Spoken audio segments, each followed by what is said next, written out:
If you had asked me 10 years ago what my biggest problem in life would be, I would have said money, or career stress, or loneliness. I never would have guessed that my biggest problem would become my own family because for years they treated me less like a daughter, less like a sister, and more like free childcare. And the craziest part? Nobody ever asked me. They simply assumed. But when my brother announced they were expecting baby number 5, and my parents volunteered me to help raise the child without even asking me, something inside me finally broke because this time I wasn't willing to sacrifice my life anymore. And what happened next changed my family forever. Hello everyone. Before I tell you my story, please subscribe to the channel if you enjoy emotional family dramas, shocking betrayals, and satisfying endings. My name is Emily Parker. I'm 32 years old, single, successful, and according to my family, apparently unemployed. At least that's how they acted whenever they needed a babysitter. I live in Denver, Colorado. I work remotely as a marketing consultant. And after years of hard work, I finally built the life I always wanted. A beautiful apartment, financial stability, freedom, peace. Things I had worked incredibly hard to achieve. But to my family, none of that mattered, because I didn't have children. And according to them, people without children apparently have unlimited free time. My older brother Jake was 37, married to his wife Melissa, and together they had 4 children. 4. And don't get me wrong, I loved my nieces and nephews. I truly did. Emma, Noah, Lily, and little Ben. They were wonderful kids. The problem wasn't the children. The problem was their parents. And unfortunately, my parents made everything worse. Growing up, Jake was always the favorite. Mom called him her miracle baby. Dad called him the future of the family. Meanwhile, I was simply expected to be responsible. Jake forgot homework? He's just a boy. I forgot homework? Emily should know better. Jake made mistakes? Everyone laughed. I made mistakes? Everyone lectured me. After a while, I stopped expecting fairness. Things became even worse after Jake had children. Because somehow, I became everyone's emergency solution. Melissa had a hair appointment, call Emily. Jake wanted a weekend trip, Emily can watch the kids. Grandma's birthday party, Emily, bring snacks and watch the children. Family barbecue. Emily, keep an eye on Ben. At first, I didn't mind, I loved helping. But helping slowly became expectation. And expectation became obligation. The first time I noticed something was wrong happened 3 years earlier. I had planned a vacation to Hawaii. Everything was booked. Flights, hotel, activities. I was excited for the first time in years. I was doing something for myself. Then Jake called, "Hey Em, Melissa and I need help." One of the children had the flu. They wanted me to cancel my trip. And when I said no, my mother called. Then Dad. Then Aunt Susan. By the end of the day, I felt like the worst person alive. And stupidly, I canceled, lost thousands of dollars, and stayed home. Not because I wanted to, because guilt won.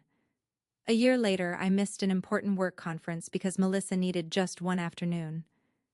That afternoon turned into 3 days, and when I expressed frustration, Mom said something I'll never forget. Family comes first. Funny. Because somehow, family only came first when they needed something from me. Over time, I became exhausted. Emotionally exhausted. Physically exhausted. And honestly, invisible. Nobody asked how work was going. Nobody remembered my birthday without Facebook reminders. Nobody celebrated my promotion. But everyone remembered my phone number when they needed a babysitter. Then came the family dinner that changed everything. It was Sunday evening. Mom had cooked her famous roast chicken. Everyone was there. Dad, Mom, Jake, Melissa, the kids, and me. Honestly, everything felt normal. Too normal. Which should have been my first warning. Halfway through dinner, Jake stood up smiling. Melissa held his hand. "We have exciting news!" Everyone cheered. And then Melissa announced, "We're expecting baby number 5. The room exploded with excitement. Mom cried. Dad hugged Jake. The children screamed happily. And honestly, I smiled too. Because despite everything, I truly was happy for them. Until Mom suddenly looked directly at me and said something that made my blood run cold. "Thank goodness Emily works from home." Everyone laughed. I laughed too, because surely she was joking. Right? Then Dad smiled proudly. "Baby number 5 will be much easier with Emily helping." I blinked helping. Before I could even respond, Melissa joined in. "Honestly, we don't know what we'd do without you." Jake raised his glass. "Best aunt ever." And then came the sentence that changed everything. My mother proudly announced, "Emily already agreed to help after the baby is born." Silence. I froze. Because I had never agreed. Not once. I slowly looked around the table. Nobody looked surprised. Nobody questioned it. Because apparently, everyone had already discussed my future. Except me. I forced a smile. "Actually, I didn't agree to anything." The entire room became silent. Mom laughed nervously. "Oh, Emily! Don't tease." I stared at her. "I'm not teasing." Jake frowned. "What do you mean?" I looked directly at him. "I mean, nobody asked me." Melissa's smile disappeared. Dad looked uncomfortable, and suddenly, the atmosphere changed. Then Mom said something that hurt more than anything. "But your family." As if that explained everything. As if being family meant my life belonged to everyone else. Jake looked confused. "We thought you'd want to help." Wanting to help and being assigned responsibility are two different things. But apparently, nobody else understood that. Then Melissa quietly added, "We've already started planning around your schedule." My heart nearly stopped. "Planning? What planning?" Jake smiled awkwardly. "Daycare is expensive. And Mom said you'd probably watch the baby during weekdays." Weekdays. Every weekday. I sat there speechless. Because suddenly, I realized this wasn't occasional babysitting. They expected me to become a second mother. Without pay. Without discussion. Without permission. And then Mom proudly said words that changed everything. "Emily doesn't need children of her own. She already has ours." The room became silent, but inside me, something finally snapped. Because for the first time in 32 years, I realized something. My family didn't see my kindness as love. They saw it as availability, and they had mistaken my generosity for obligation. But what none of them knew was that I had already made a decision. And this time, I wasn't canceling my life. For several seconds, nobody spoke. The entire dining room felt frozen. Mom looked confused. Dad looked uncomfortable. Jake stared at me. And Melissa's smile slowly disappeared. All because I had said something simple. Nobody asked me. Honestly, you would have thought I had announced the end of the world. Because in my family, I wasn't supposed to say no.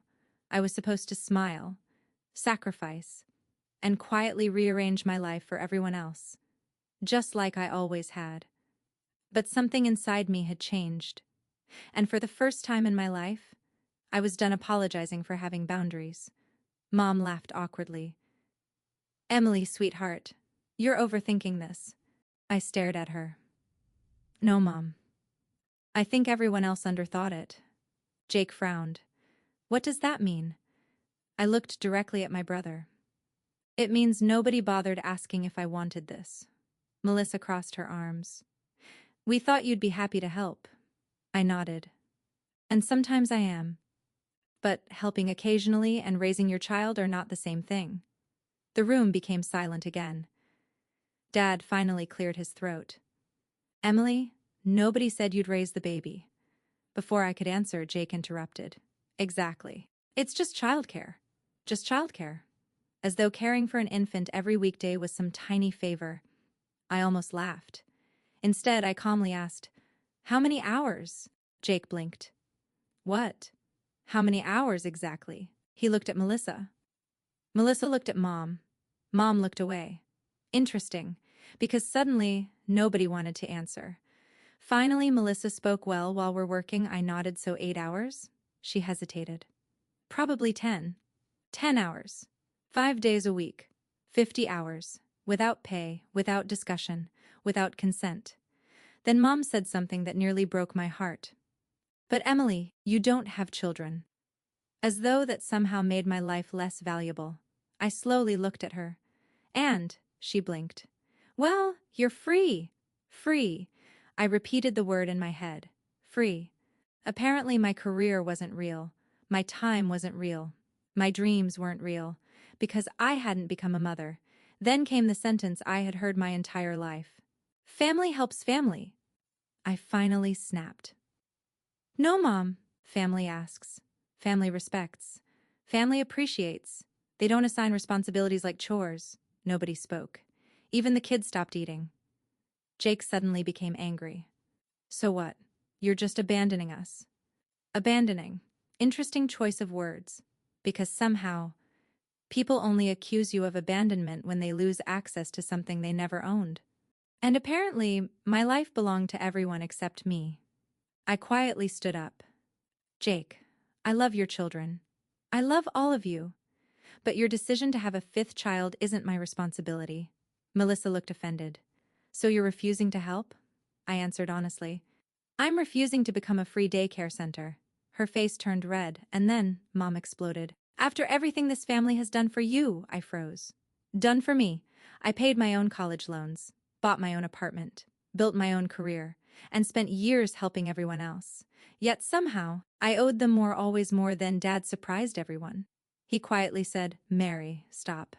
The entire room went silent, because Dad almost never disagreed with Mom. He looked tired, older somehow. And then he said words nobody expected. Emily's right.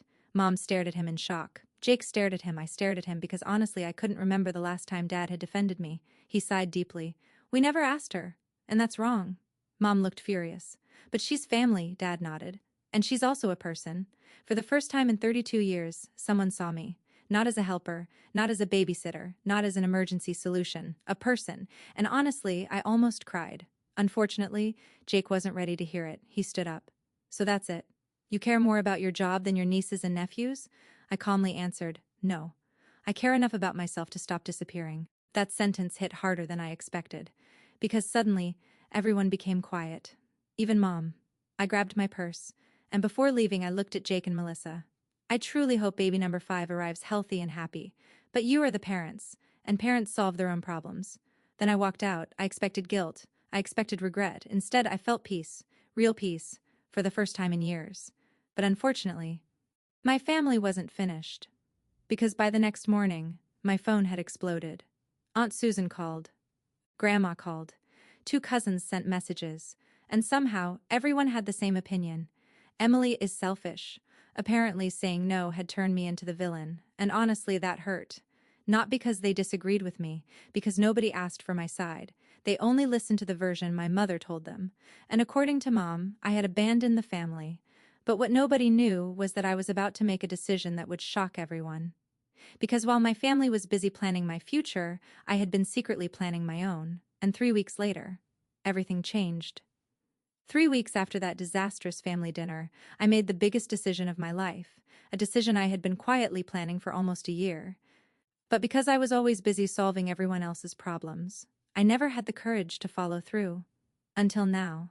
And strangely enough, my family's betrayal gave me something I hadn't felt in years. Freedom. A month earlier, before all the baby drama started, I had received an email from my company. They were opening a new international office, and they wanted someone experienced to lead the marketing department. The position came with a significant raise, a beautiful apartment, travel opportunities, and something I had secretly dreamed about for years, living in Italy. When I first received the offer, I almost said yes immediately. But then reality entered my mind. Who would watch Jake's children? Who would help Mom? Who would solve everyone's emergencies? So I delayed my answer. Again. Just like I had delayed my dreams my entire life. But after hearing Mom say, Emily doesn't need children of her own, she already has ours. Something changed inside me, because suddenly, I realized a painful truth. If I stayed, nothing would ever change. There would always be another emergency, another favor, another sacrifice, another reason why my life mattered less. And honestly, I was tired. Very tired. So 3 days after the family dinner, I accepted the promotion. I signed the paperwork. And for the first time in years, I chose myself. Not because I stopped loving my family. Because I finally started loving myself too.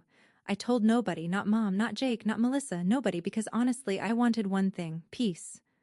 Then came the phone calls, dozens of them, relatives calling me selfish, Aunt Susan saying I had changed, Grandma saying I was breaking the family apart, and every single conversation had one thing in common. Nobody asked how I felt. Nobody asked if I was happy. Nobody asked why. They only asked what I could do for everyone else, and that's when I stopped feeling guilty. 2 weeks later, Mom unexpectedly showed up at my apartment. She looked exhausted, almost defeated. The moment she entered, she started crying. Not angry tears, not dramatic tears, real tears. "Emily, I don't understand what happened." For a moment, I almost gave in, almost apologized, almost returned to my old role. But then I remembered Hawaii, the canceled conference, missed birthdays, missed opportunities, years of being invisible, and I quietly answered, "Mom, nothing happened. I just stopped saying yes." Those words seemed to hit her harder than anything else. Then she whispered something heartbreaking. "Have we really treated you that badly?" I looked at her sadly and answered honestly, "You didn't mean to, but yes." For several seconds, neither of us spoke. Then she quietly sat down, and for the first time in my entire life, my mother listened. Really listened. I told her everything. The guilt, the pressure, the expectations, the exhaustion, the feeling that I only mattered when someone needed something. And as I spoke, Mom cried. Because I think for the first time, she finally saw me. Not as Jake's sister, not as the dependable daughter, but simply Emily. Then she said something I never expected to hear. "I'm sorry." 3 words. 3 words I had waited 32 years to hear. And honestly, I broke down crying. Because sometimes, you don't need revenge. You just need acknowledgement. A few days later, Dad called me. Not Mom. Dad. He asked if we could have lunch. And during that lunch, he said something I'll treasure forever. "I should have defended you years ago." His voice shook. I saw what was happening, but I stayed quiet. "And I'm sorry." I held his hand. Because despite everything, he was trying. And that mattered. Meanwhile, life became difficult for Jake and Melissa, not because I wanted revenge. Because reality finally arrived: daycare costs, schedules, stress, responsibilities, the same responsibilities every parent faces, and for the first time, they had to solve their own problems. Then something unexpected happened. 3 months later, Jake called. I expected another argument. Instead, he sounded embarrassed. I owe you an apology." I almost dropped my phone. Jake continued. "We enrolled the kids in daycare. We've been doing everything ourselves." And then he laughed. "Honestly, I have no idea how you helped us all those years." I smiled. "Neither do I." Then he quietly said, "Thank you." And just like that, years of resentment started melting away. 1 month later, I moved to Italy. Standing in my new apartment overlooking the streets of Florence, I cried. Not because I was sad, because for the first time in my life, I wasn't living someone else's dream. I was living mine. 6 months later, baby number 5 was born, a beautiful little girl named Grace. And surprisingly, Jake and Melissa handled everything perfectly. Because they were capable all along. They simply got used to having me rescue them. Last Christmas, I flew home. And when I walked into my parents' house, something felt different. No one handed me a diaper bag. No one asked me to watch the kids. No one assumed anything. Instead, Mom hugged me and said, "Emily, we're just happy you're here." And honestly, those 6 words meant everything. Because for the first time in my life, I wasn't being valued for what I could do.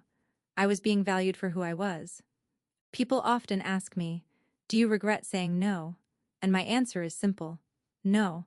Because saying no to others was the first time I finally said yes to myself.